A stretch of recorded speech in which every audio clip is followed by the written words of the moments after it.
going to go. All right. I'll see you in a bit, Rob.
Start on time. Good evening and welcome to tonight's program. My name is Jeffrey Mainville. I'm the Executive Director at the Noah Webster House in West Hartford Historical Society. I can see we have a few history heavyweights here in attendance. Somewhere our town historian is here. There's Dr. Tracy Wilson. Thank you, Tracy. Craig Hotchkiss is here somewhere. Where did Craig go? Hi, Craig. Craig's a longtime history teacher and also registered, first one to register for this program tonight. As history enthusiasts, I don't need to tell you that the 250th anniversary of the signing of the Declaration of Independence will be upon us in 2026. The America 250 project is ramping up at the local, state, and national level, and events are being planned all across America. Here in West Hartford, the birthplace of Noah Webster, we are proud to be ahead of the curve. Tonight is the first of 3 lectures, and they are all being presented free of charge. Our space here is very limited, as you can see, and if you haven't yet registered for September 19th or November 21st, I would suggest you consider doing so when you get home this evening. There are not many spots left for either one of those programs, the remaining ones in this series. I'd like to mention that we've also launched the Masters Series. It's a variety of presentations that will focus on the tools and techniques of an age gone by. 17th and 18th century craftsmanship will be the focus. And we'll begin with textile production in early America, which is fast approaching on August 8th. We have also constructing Connecticut, cultural transmission and timber framing from 1680 to 1730, and that's on November 7th. Tickets are now on sale on the museum's website, and seating is limited. The August 8th lecture, again, is right around the corner, so please spread the word. There will be admission charge for these lectures, but they are only $5 if you're a member of the Noah Webster House, and that's a heck of a deal in this day and age. We'd like everyone in this room to consider becoming a member of this museum. You can sign up tonight or on our website or even at the front desk, but your support of this organization goes a long way, and it really truly makes an impact on our capacity to offer lectures and programs like the Original Promise of America. And without further ado, I'd like to introduce tonight's presenter. Gene Leach is a longtime resident of West Hartford.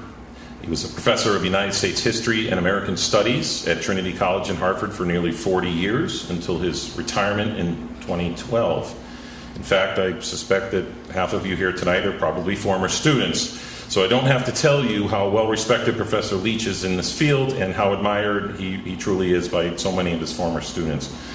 Gene came to Trinity College in 1975 with degrees from Harvard, Michigan, and Yale University, and at various points in his long tenure, he directed the American Studies program, chaired the history department, and directed graduate programs in both fields. His scholarship has centered on American social thought and this country's working class. Professor Leach has written, lectured, and served on the governing boards of several organizations devoted to Connecticut history and culture, including this one, the West Hartford Historical Society. Ladies and gentlemen, please welcome Gene Leach.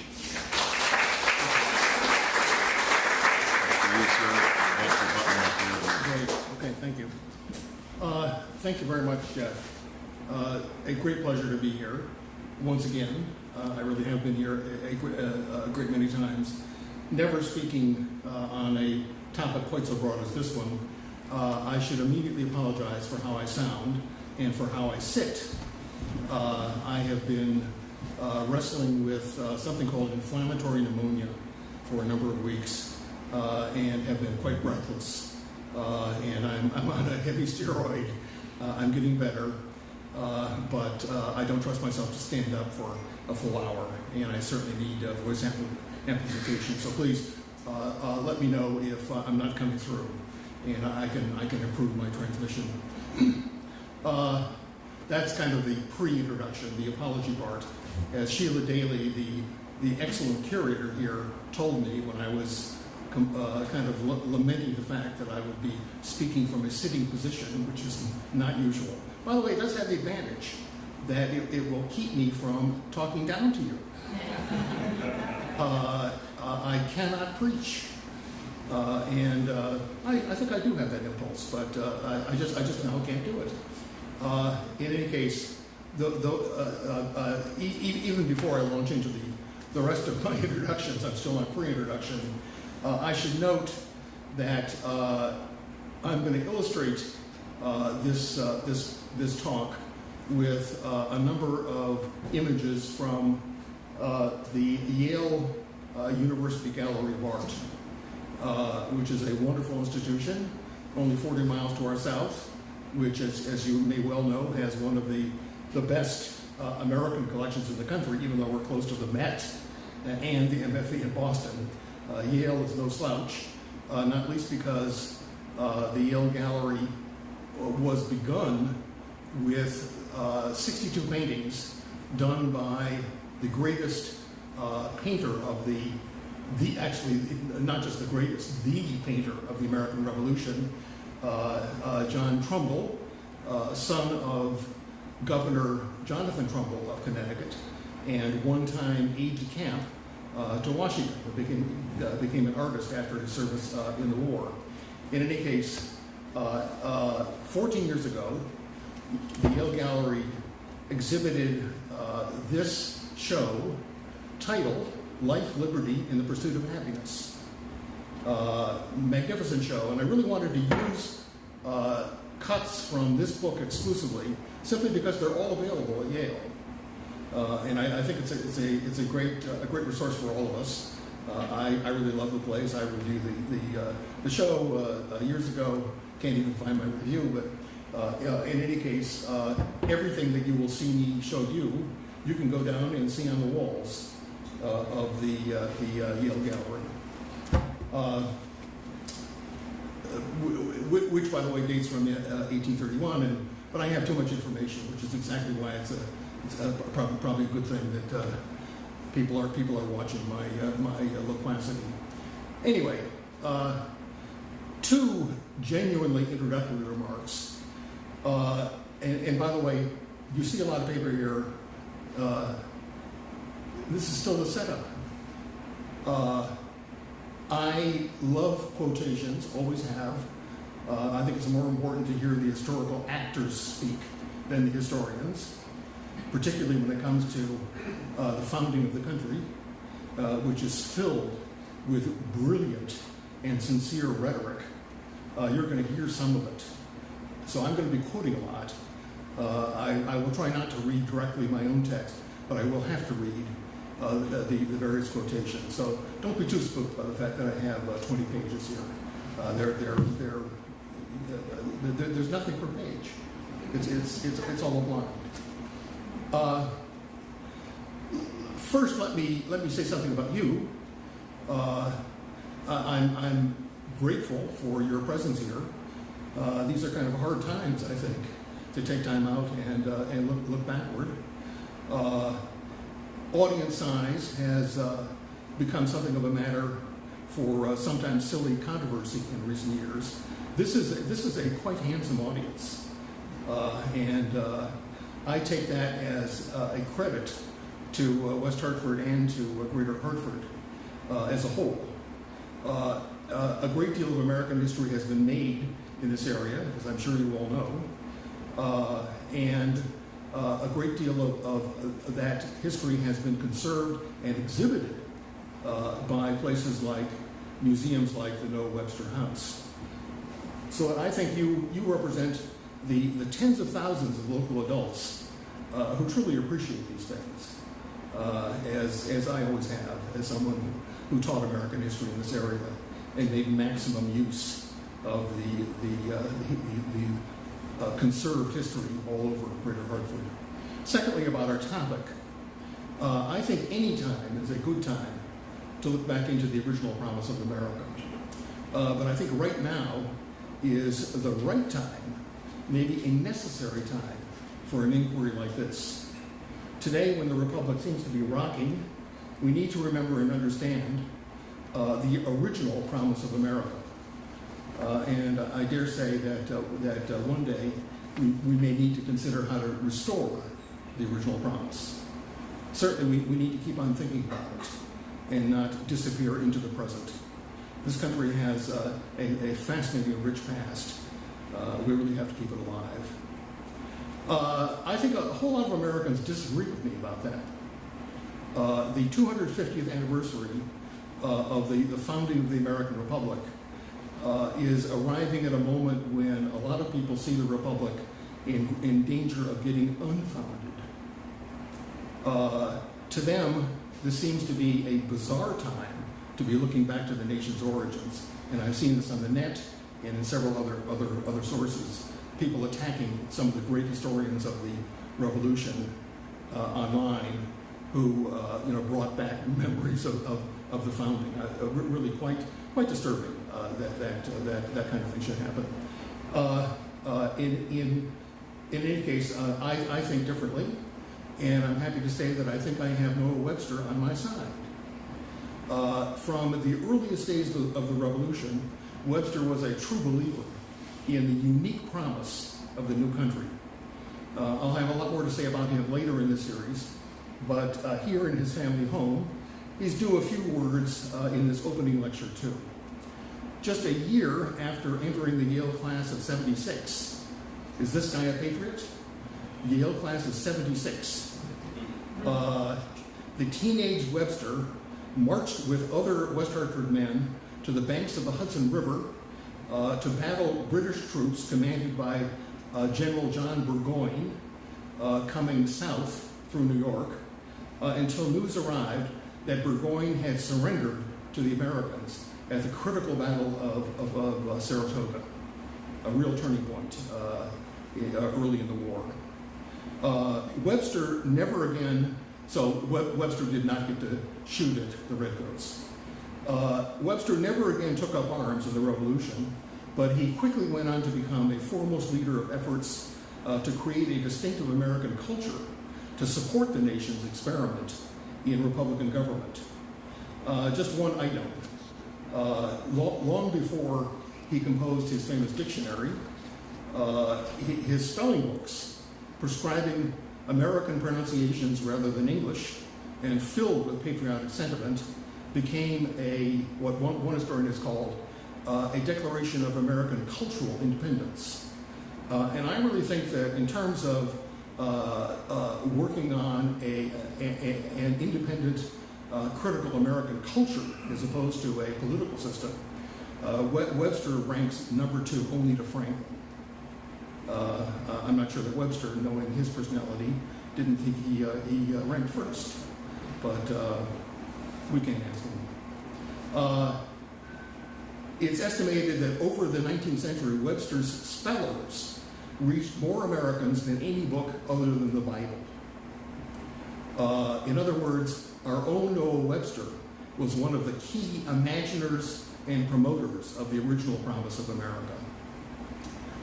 Finally, the lecture.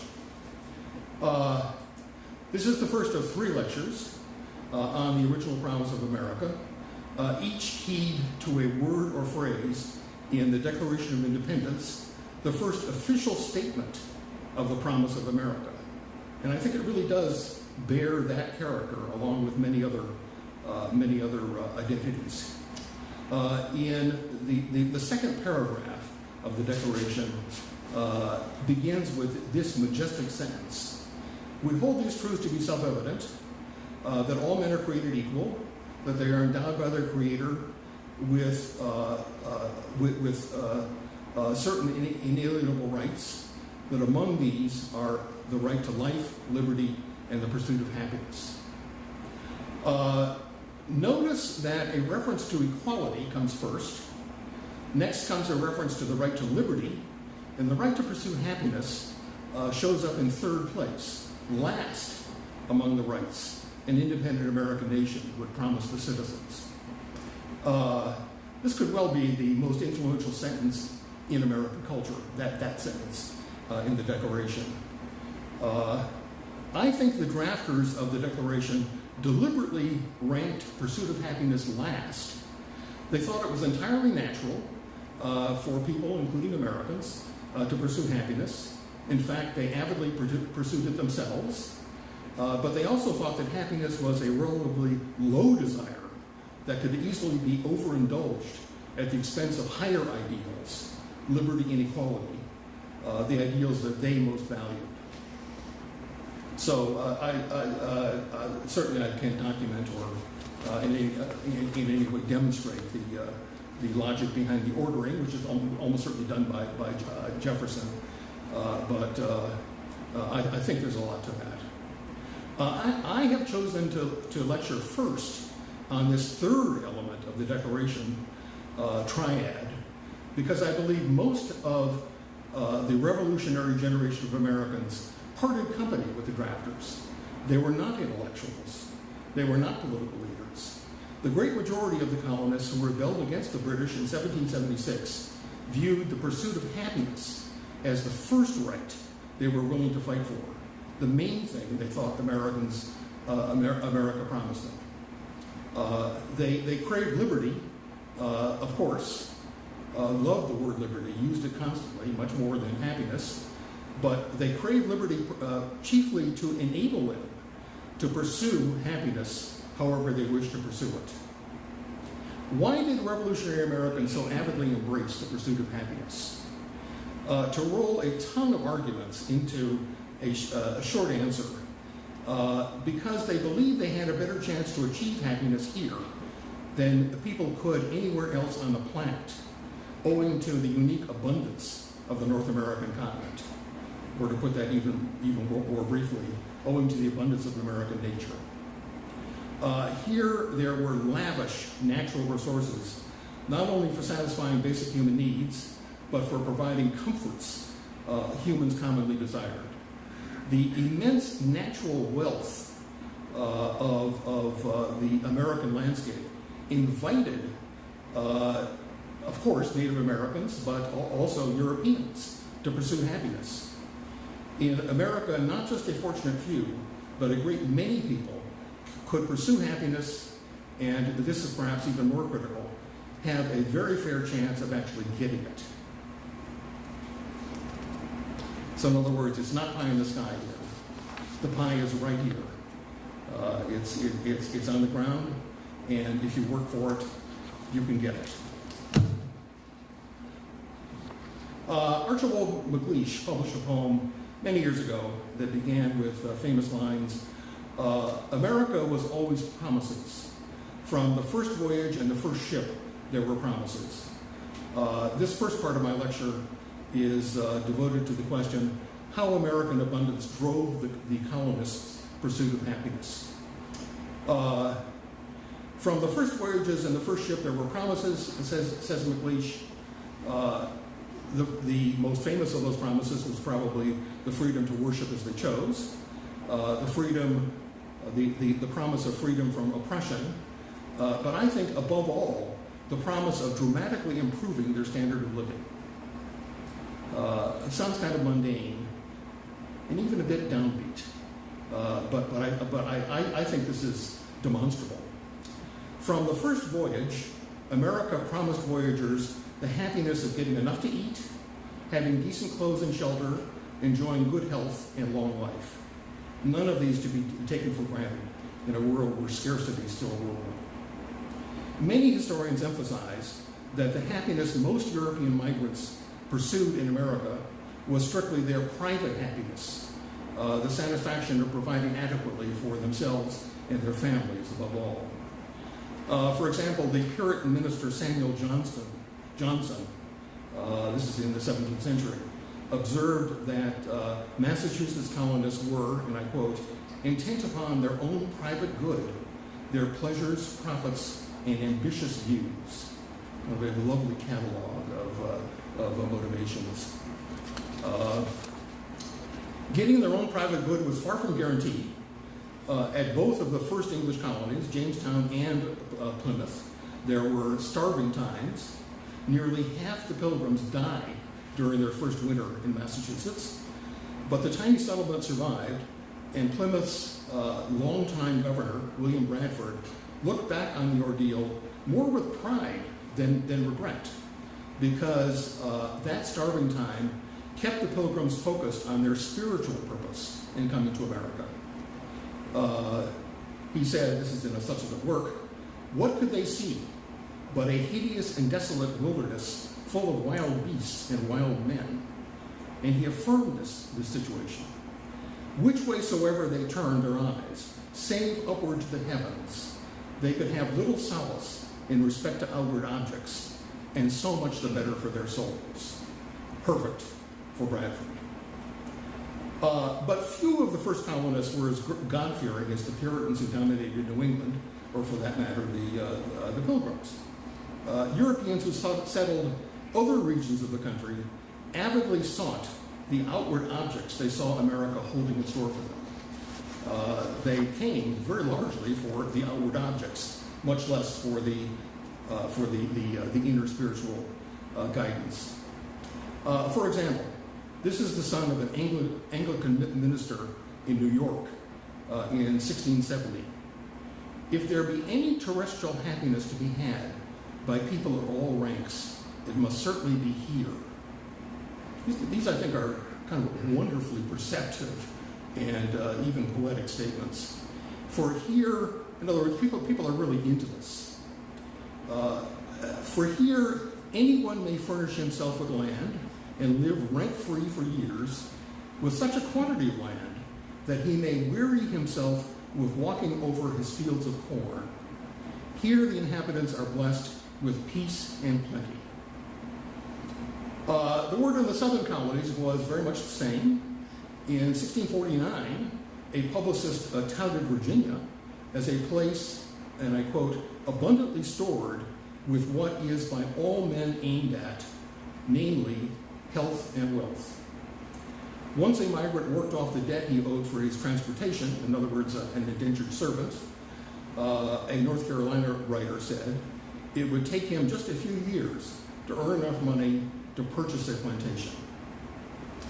Actually, the pious pilgrims of Plymouth prized material plenty too. Governor Bradford acknowledged that along with the freedom to worship God, as they chose, his primary objective, the pilgrims also migrated to America in search of what he called a more goodly country to feed their hopes. Another beautiful phrase, a more goodly country to feed their hopes. Likewise, among the Puritans of Boston, when a preacher, this is, by the way, a story recorded by Cotton Mather, when a preacher proclaimed the main end of planting this wilderness, in his words, was to honor God, one of his parishioners called out, "Sir, you are mistaken. Our main end was to catch fish." And from the beginning, a high percentage of white colonists caught the fish they wanted. They achieved the improved standard of living they came for. Most of them lived much better than their ancestors had done, much better than people like them lived in the old world. In plain fact, the ordinary white settlers of colonial America were probably more prosperous than any people of their station had ever been in the history of the world. This is alluded to by a number of historians. We weren't born on third base. We were born at home plate in terms of material resources. And brilliant historians over the past several decades have assembled mountains of evidence to prove this. They estimate that the wealth of Britain's mainland colonies, the 13 colonies, multiplied by 25 from 1650 to 1770, with an annual average growth rate of 3.2%. Actually slower than some growth rates in our own time, but fantastic for the 17th and 18th centuries. This was double the growth rate of the mother country, Britain. Two differences, I shouldn't say two differences. One, the main difference between Mother Britain and her colonies lay in easier access to land. So much land, and often very fertile land. Benjamin Franklin did not exaggerate when he wrote in 1751, "Land being plenty in America and so cheap that a laboring man who understands husbandry can in short time save money enough to purchase a plantation." Probably the foremost living historian of the Revolution, certainly one of the greatest ever, Gordon Wood, notes that in the mid-18th century, 2/3 of American farmers owned their land, compared to just 1/5 of British farmers. 50 years later, for every English owner, there were 5 American owners. Just 3% of Scottish farmers owned their land. Very, very different geoeconomic and socioeconomic situation.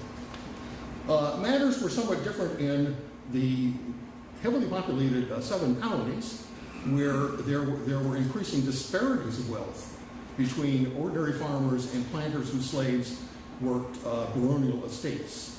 Not small plots, but large ones, worked by slaves. Yet historian Jack Green argues that despite this difference, Southerners too thought of British America as a place where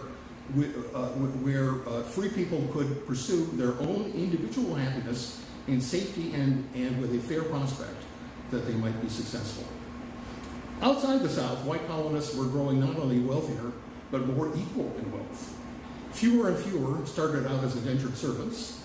It's estimated that in the mid-18th century, maybe about 1760, as many on the order of half of all white migrants came here as indentured servants. In other words, in a state of modified freedom, or simply less than freedom. 50 years later, that number had dropped closer to 15% or 10%, dropped off precipitously. In any case, throughout the colonies, fewer and fewer white colonists started out as servants, and even those who did come as servants could reasonably expect that once they paid off their debts for their transportation, they could earn enough property of their own to live a comfortable and independent life. By old world standards, not many Americans got rich. Many historians have pointed out that the whole top layer of European societies, composed of the landed nobility and gentry, was missing in America. Just as striking was the fact that among white colonists, there was hardly any bottom layer either. There were no serfs bound to land owned by lords and gents.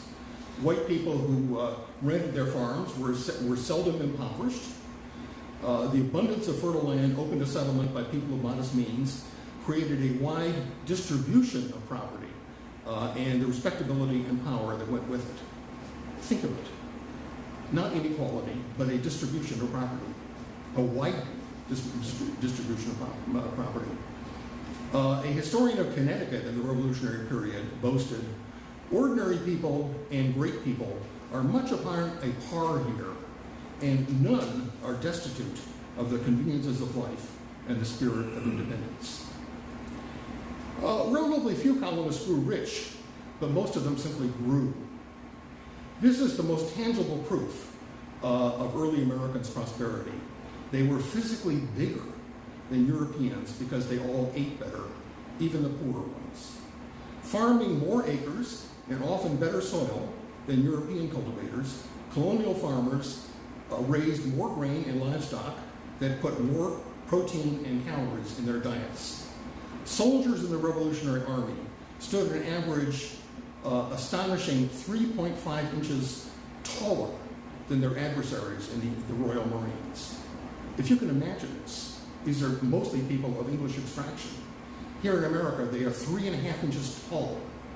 It's like the Watutsis compared to shorter Africans. I think that's a, if you have to grab one indicator of the astonishing prosperity, the astonishing availability of happiness in America, that would be it. And one could really embroider that. Lifespans are clearly much longer, and et cetera, et cetera. Even before the revolution officially ended, the great revolutionary pamphleteer Tom Paine exulted in its results. This is Paine. There are not 3 millions of people in any part of the universe who live so well or have such a fund of ability as in America. Topic number 2. How the revolution supercharged Americans' pursuit of happiness. Tom Paine used a sentence to capture the effects of the revolution when he spoke the sentence that I just quoted. Gordon Wood needed just one word. The revolution, he said, transformed America. He titled one of his books, "The Radicalism of the American Revolution." And at this point, I'm going to begin the pictorial part of the lecture. This, by the way, is a very nice opening cut that you now see. But this is perhaps an even more beautiful picture painted by Hartford's own Frederick Church. This is a picture of Mount Katahdin in northern Maine, painted considerably after. I must have been on cheating with many of these images. But this is a wonderful representation of the romantic depiction of American nature, with an emphasis on the verticality of the landscape, reaching up to the heavens. And you can see the heavens opening to welcome the American landscape. This tremendously appealed to artists like Church, and for that matter, to Henry David Thoreau, who published his great essay, The Maine Woods, about the same time that Church painted this painting in the 1850s. They loved the poetic promise of the American landscape. Ordinary Americans weren't so hot about mountains, or for that matter, beautiful skyscapes. You can't make money on them, you can't live on them. I could go on and on about this particular painting. I really think it's quite fascinating, but You'll notice sky meets water. I mean, it's this is a romantic veneration of the American landscape, largely for spiritual purposes. One great scholar calls the Romantic movement in general spilt religion, another expression of the religious impulse. Anyway, this is church. Here's another even greater cheat. This is a painting from 1863. At least it's in the right region, New England. This is Martin Johnson Heed, Lynn Meadows. And it's a particular cheat because it even has a railroad in it. But actually, that's one could almost predict that the American landscape would invite railroads, partly because of its horizontality, not its verticality. And what appeals to me about this painting, it's at Yale, is its depiction of the expanse available for settlement. It is indicative of the vastness of America. Ralph Waldo Emerson, in one of his journals, said, "Americans love the exact and the vast. They want the mathematics and the poetry." I have to say that intellectuals wanted the vast and the poetry. Almost everyone else wanted the exact and as it were the mathematics. In any case, here's Martin Johnson Heed with a painting that depicts what earlier artists would not have done because they would have regarded it as rather vulgar and quotidian. On the other hand, I would submit to you that for most Americans, this is the most glorious depiction of America. There were very few intellectuals who fell for nature. There weren't many Emersons and Thoreaus and Frederick Churches. There were a great many farmers who came here for good land and as much of it as they could get. Another, along the same lines, even more of a cheat, 1866, Worthington Whitridge. This is from New Mexico, the junction of the Platte Rivers. Whitridge was a civilian artist member of an expedition led by a general named John Pope, whose mission in 1866 was to scout out the Western Territory to assess the possible threat posed by hostile Native Americans in that part of the world. Whitridge didn't care very much about that threat.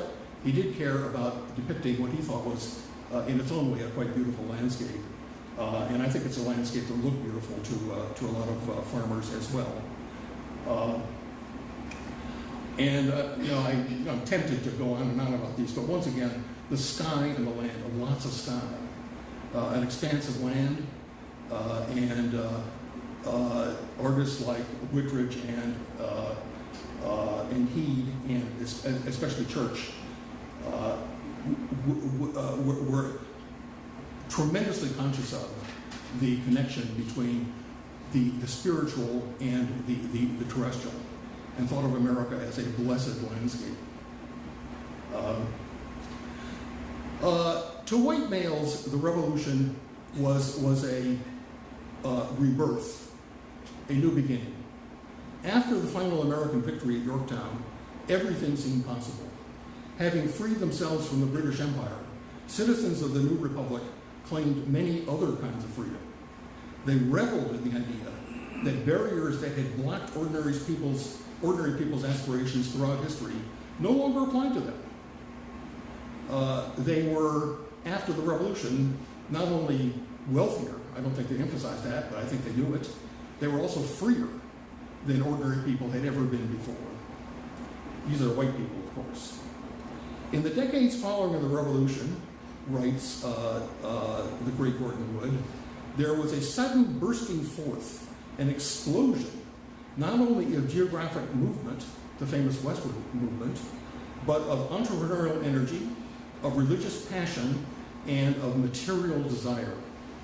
Perhaps no country in the history of no country in the Western world has ever undergone such massive changes in such a short period of time.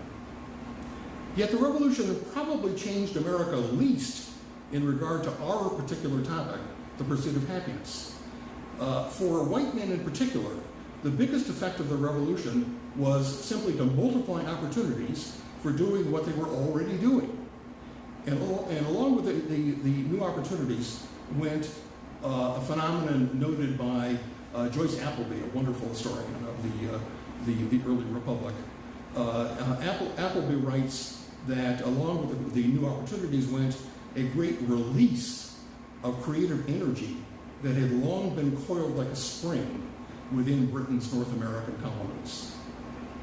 The revolutionaries immediately applied both the opportunities and the released potential to supercharging the happiness hunt that they had been carrying out since the first voyages.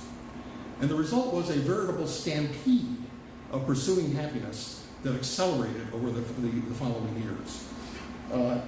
Foreign visitors were constantly stunned by the social commotion of this energized America. They were stunned by the perpetual motion of America. This is Michel Chevalier, a French visitor. Here, all is circulation, motion, and boiling agitation.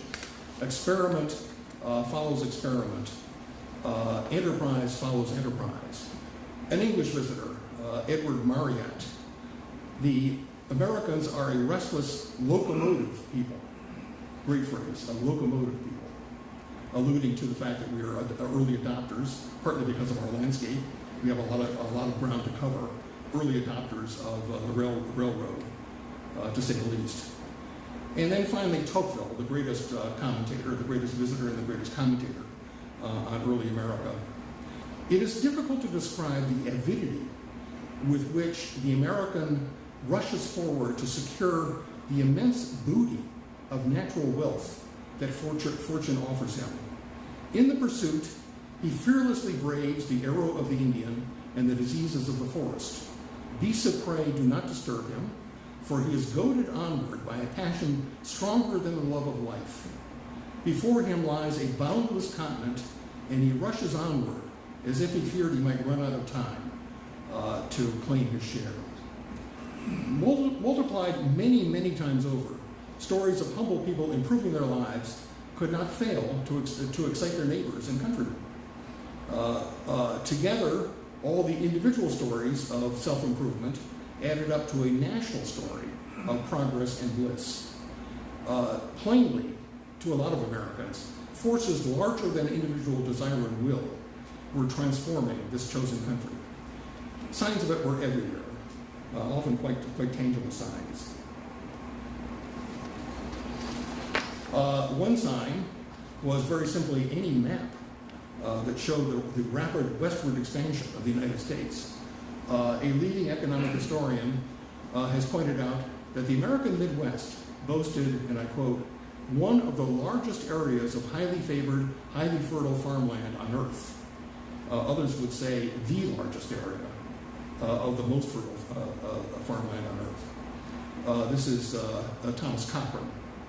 The resulting land rush, which was a much bigger phenomenon than the gold rush, the resulting land rush brought 4 new western states into the Union by 1803, and then 8 more by 1837.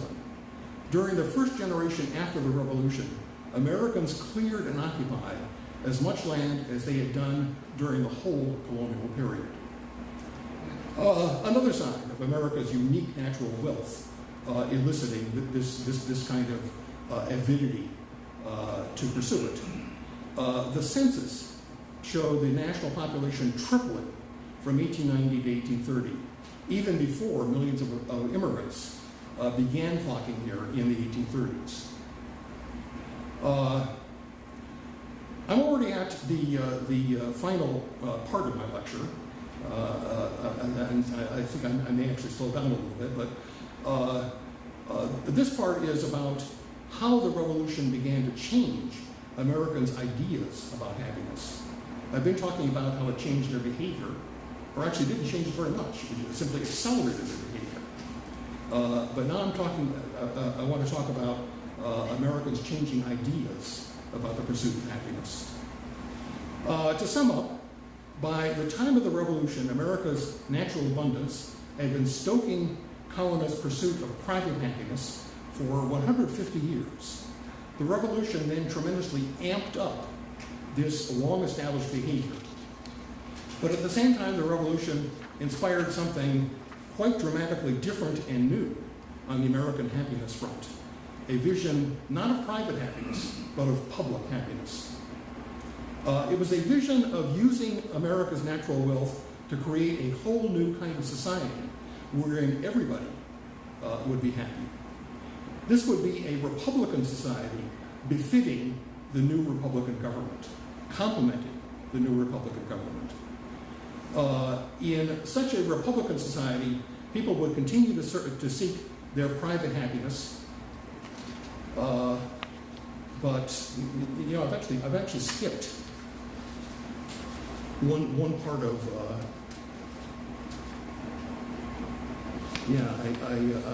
Unfortunately, I missed something that I will have to go back to. But in any case, in this kind of a Republican society, people would continue to seek their private happiness, but they would value the happiness of others too, on the theory that others' happiness helps sustain theirs. And at this point, I think I will go back and recover parts of the story of the Revolution, a little bit out of order. I apologize. This image is by the silversmith Paul Revere, and it depicts the Boston Massacre of 1770. One of the most famous images of the American Revolution. I remember this in history textbooks 60 years ago. It's still a staple. In any case, here are the British. It's quite inaccurate. It very much emphasizes the brutality and cruelty of the English. They didn't line up and fire like this. It was a chaotic response to having been mocked by some colonials in the streets. The dying man at the bottom of the picture, Crispus Attucks, who is a long-free black man, is here depicted as a white man. So we're not going there in this picture. But this is pictorial propaganda published almost immediately, a few days after the Boston Massacre, and then published as a broadside after that. This is the Jonathan Trumbull's Battle of Bunker Hill, one of the great Trumbull paintings of the Revolution. This occurred 5 years after the Boston Massacre, the first really substantial engagement of British troops, highly dramatic. Trumbull was really proud of this painting. One interesting thing about it, by the way, is that he places so much emphasis on the civility and gentlemanly behavior of the officers on both sides. And I think there's something to be said about that. But you may notice that I don't have a clicker, but the gentleman in the black tricorner cap in the middle is the British commander trying to stay the hand of a redcoat who is about to bayonet a fallen American leader. And there are many other touches like that. This is the greatest of the Trumbull paintings. Trumbull was commissioned to do 4 paintings to fill niches in the rotunda of the new Capitol. This is in 1817, and he thought, and I think everyone else thought, the most important painting was this one. This is a depiction of the committee that drafted the Declaration of Independence. The guys I disparage as having been much hoity-toityer than ordinary Americans. Nonetheless, I take it back. They were great people. But Thomas Jefferson is in the center. Benjamin Franklin To one side, Roger Sherman, Robert Livingston, and John Adams to the other. This is the drafting committee presenting the Declaration of Independence to John Hancock, the chairperson of the Continental Congress. Canonical moment in American history. Quite made up. No such thing happened. Franklin was in France. I think he was already in France, and the Declaration actually was essentially approved on June 28th. It was adopted not on July 4th. It was formally voted by the Continental Congress on July 4th. It was first signed piecemeal, person by person, starting in early August, and the signing went on for many months. But this is a crystallization of what Trumbull likes to think of as the founding moment of the American Republic. And there are great many things to be said about this painting, but we don't have time. Let me see if I can. Yeah, I will throw this one too. Partly because Trumbull valued this painting so much, he said that of all of his history paintings, the one that he would most want to keep was this one, the death of General Mercer at the Battle of Princeton in 1777. General Washington, who was in the middle on a brown horse with his sword extended in front of the flag. General Washington had ordered Mercer to intercept some British troops approaching a force led by General Cornwallis, and the Americans got caught by some British soldiers. Mercer was killed in this action. His horse, the white horse in front, whose neck is conveniently bent so that you're able to see Washington. Mercer eventually dies, and this is a popular subject with Trumbull, but he particularly liked this painting.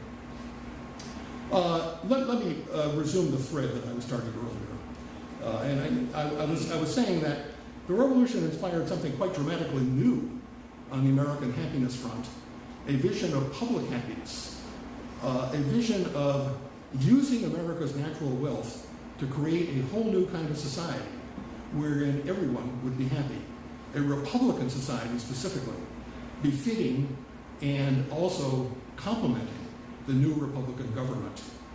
In such a society, people would continue to seek their private happiness, but they would value the happiness of others too, on the theory that others' happiness helped sustain theirs.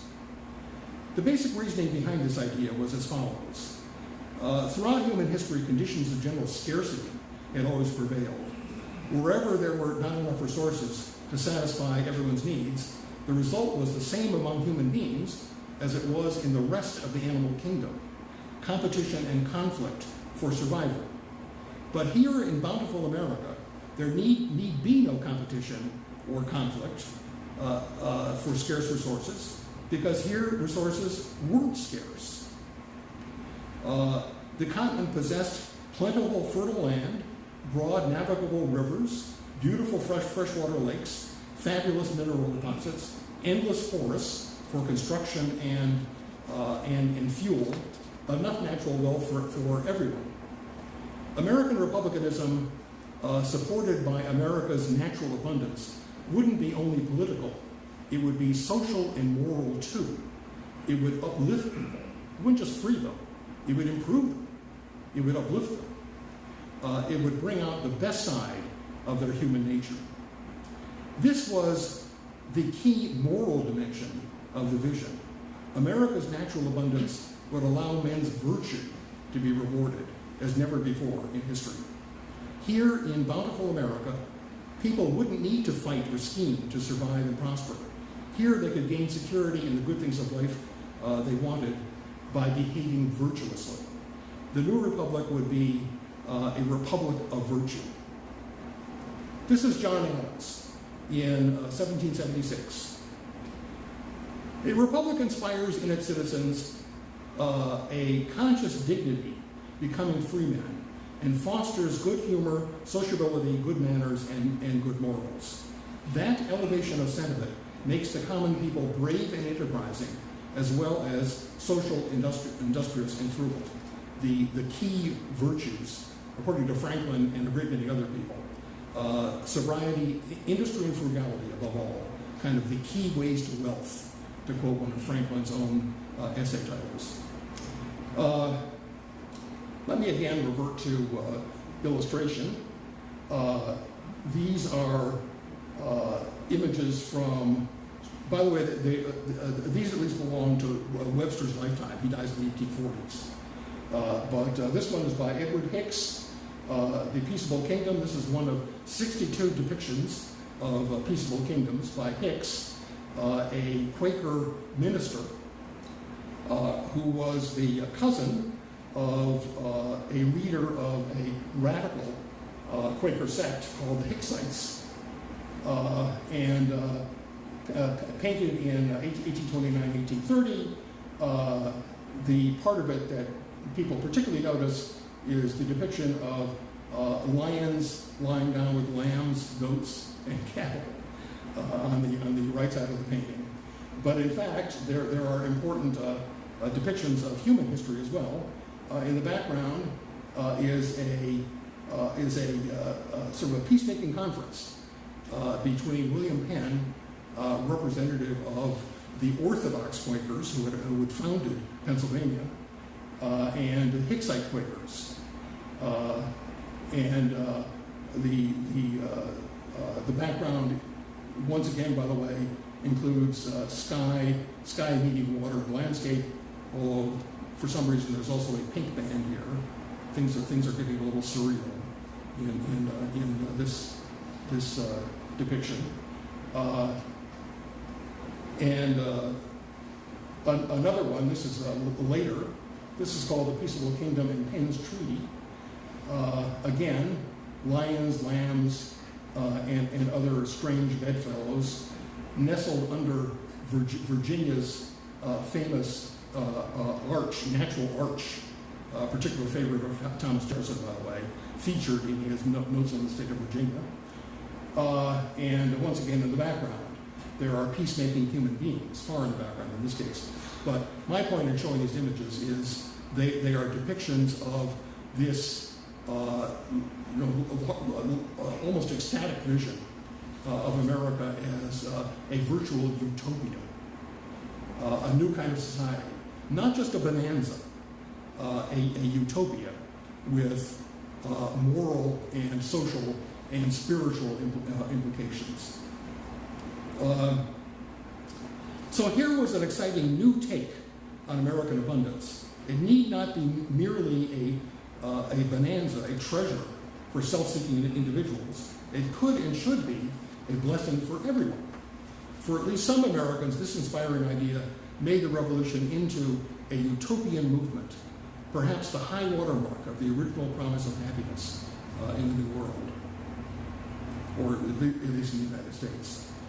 The revolutionary pamphleteer Tom Paine articulated this vision more memorably than anybody else. In fact, he anticipated it in the great pamphlet Common Sense, published in early 1776. This is Tom Paine in Common Sense. We have it in our power to begin the world over again. This is not just creating America, this is recreating the world. We have it in our power to begin the world over again. A situation similar to the present has not happened since the days of Noah until now. This is Tom Paine 6 years later to a French intellectual known very well to Jefferson. Jefferson sparred with him about the American landscape. But this is Tom Paine to the famous Abbé Raynal in 1782. We see with other eyes. He's not talking about the almost independent Americans. We see with other eyes, we hear with other ears, and think with other thoughts than those we formerly used. We have been transformed.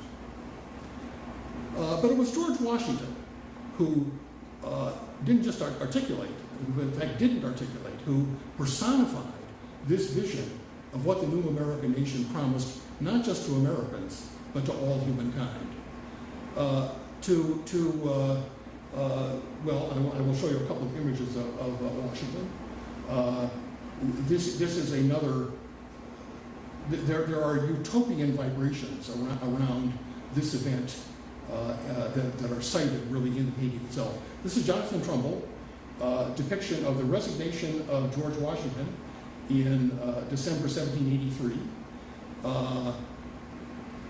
King George said, when he heard about this resignation, that if Washington would renounce the crown that could easily be his, he is the greatest man in the world. This is George Washington. This is George, the other George III. In any case, this is what Washington chose to do, quite self-consciously.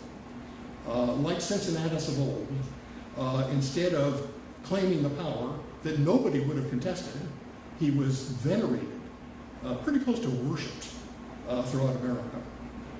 And he thought that was dangerous.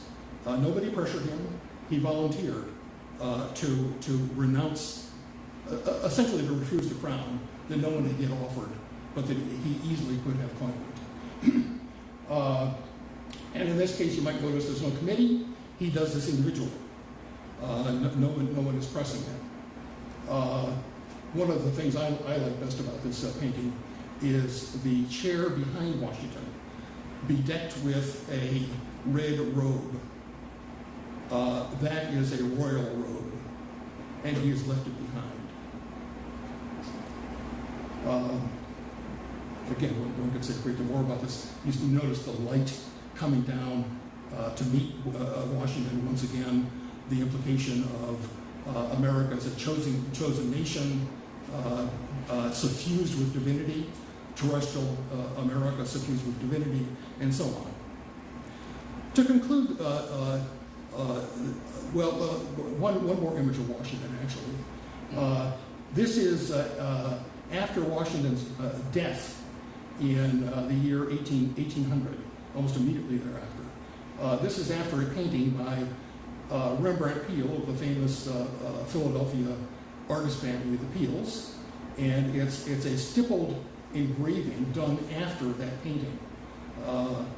It's the apotheosis of Washington.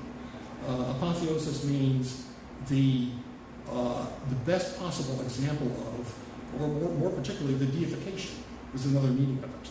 It can mean either the quintessence of something or the deification of something. Here it clearly means deification. This is Washington being ushered into heaven by angels, a depiction of the genuine attitude that people had toward him, but more broadly, his symbolization of America as a redeemer of mankind. To conclude this lecture, let's briefly revisit its host, Noah Webster. At the graduation of Webster's Yale class in 1780, the Revolutionary War was still going on, but it would soon end with Washington's victory at Yorktown. Listen to what Yale President Timothy Dwight told Noah and his fellow graduates at their graduation. You should by no means consider yourselves as members of a small neighborhood town or county only. You should realize that you are laying the foundations of American greatness. Your wishes, your designs, your labors are not to be confined by the narrow bounds of the present age. They are to comprehend future generations. Remember that it is your duty to act for the rising empire of America and for a long succession of ages. This is not just about us. This is a turning point in history. And I think with that last visit to Webster, I will close.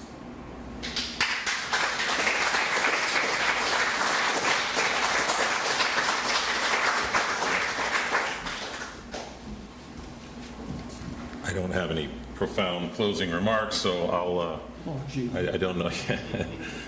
How can you tell? How can I follow that? Well, thank you. It's an honor to have Gene Leach here tonight. I don't know if you're up for sticking around for a few minutes for questions or chit chat, or I know you're. Well, yeah, either one. I mean, if people would like to ask questions here, or if you just want to stick around after the event. Yeah. Well, I know it's seeing no hands up, then you guys can mingle. And again, Gene will be back in September and November for parts 2 and parts 3. They're sign up now, and I can't thank you enough for joining us this evening. And again, one more round of applause for Gene Leach.